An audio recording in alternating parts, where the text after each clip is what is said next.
Dans le monde du football international, les décisions arbitrales et l'utilisation de la technologie VAR, vidéo assistant référé, continuent de susciter de nombreux débats parmi les fans, les experts et les fédérations. Récemment, des discussions ont émergé concernant le match opposant l'Algérie à l'Argentine lors de la phase de groupe de la Coupe du Monde 2026.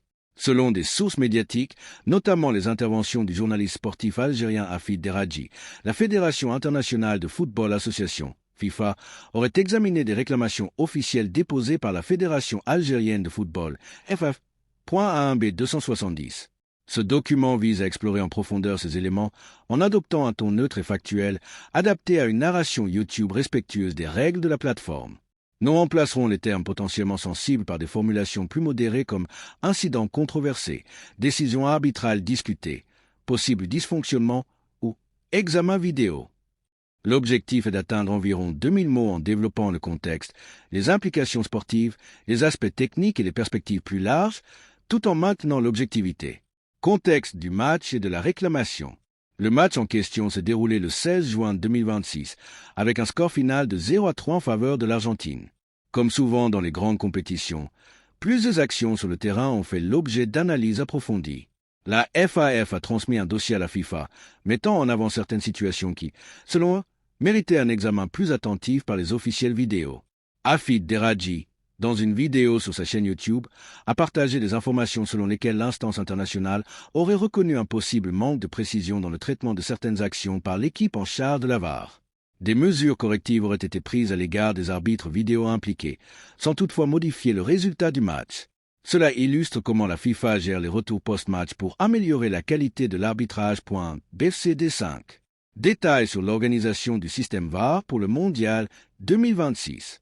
Une révélation structurelle importante concerne le dispositif technique mis en place pour cette édition de la Coupe du Monde organisée aux États-Unis, au Canada et au Mexique. Contrairement aux éditions précédentes où des salles VAR étaient souvent installées près des stades, l'édition 2026 opère avec une approche centralisée. Une salle unique, basée à Dallas, gère les images de tous les matchs du tournoi. Cette centralisation vise probablement à standardiser les processus et à optimiser les ressources. Cependant, elle soulève des questions légitimes sur la gestion du temps réel en raison des distances géographiques et du nombre potentiellement élevé de matchs simultanés. Les caméras supplémentaires déployées dans les enceintes ont été mentionnées comme un renforcement technologique, mais l'efficacité globale reste un sujet d'observation pour les observateurs du football. De plus, alors que les arbitres de terrain sont annoncés publiquement, l'identité des officiels reste souvent confidentielle avant les rencontres. Cette pratique pourrait aider à préserver leur concentration et leur impartialité en limitant les pressions extérieures potentielles. L'incident impliquant le capitaine algérien Aïssa Mandi. Au cœur des discussions figure une action impliquant Lionel Messi et Aïssa Mandi. Selon les rapports, l'arbitre central, Simon Marcignac, n'aurait pas été invité à consulter l'écran de vérification au bord du terrain pour cette séquence particulière. La FAF avait souligné ce point dans sa réclamation, aux côtés d'autres actions concernant des joueurs comme Anissa Hadj Moussa et Ibrahim Maza. Deradji rapporte un témoignage attribué à Mandi, recueilli peu après le match. D'après ce récit, l'arbitre se serait approché du joueur pour indiquer que l'action était en cours d'examen vidéo. Peu de temps après, la validation pour la reprise du jeu aurait été donnée. Ce détail pourrait expliquer pourquoi le joueur n'a pas prolongé sa réclamation au sol. Des experts internationaux, comme l'ancien arbitre Marc Alcy, ont également commenté ces images dans les médias. Il est important de noter que ces éléments sont présentés comme des discussions et des analyses, sans porter d'accusation définitive.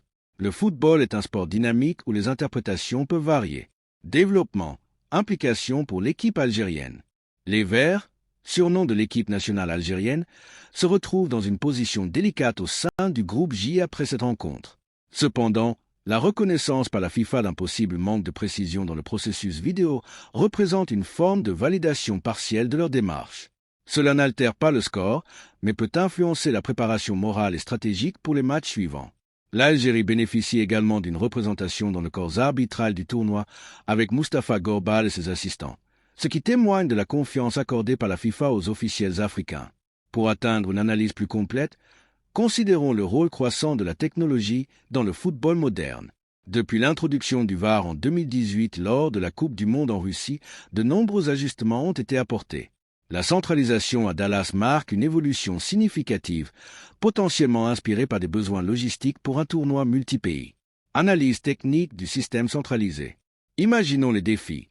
Transmission en haute définition sur de longues distances, synchronisation avec plusieurs matchs et prise de décision rapide. Les experts estiment que malgré les avancées, caméra 4K, IA d'assistance, des marges d'erreur humaine persistent. Deradji souligne prudemment qu'il est difficile d'évaluer l'impact exact de cette organisation sur la qualité des décisions. Dans une perspective historique, rappelons d'autres controverses arbitrales lors de Coupes du Monde passées. Exemple, main de Maradona, but fantôme, etc. Ces événements ont souvent conduit à des réformes. Pour 2026, la FIFA semble tester un modèle plus intégré, avec une salle centrale pouvant servir de hub d'excellence.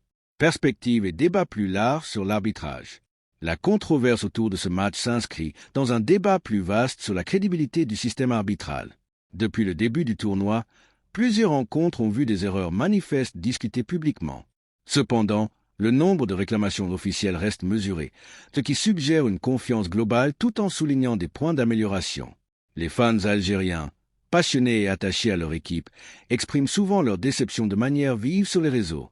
Il est essentiel, dans un contenu YouTube, de canaliser ces émotions vers des discussions constructives.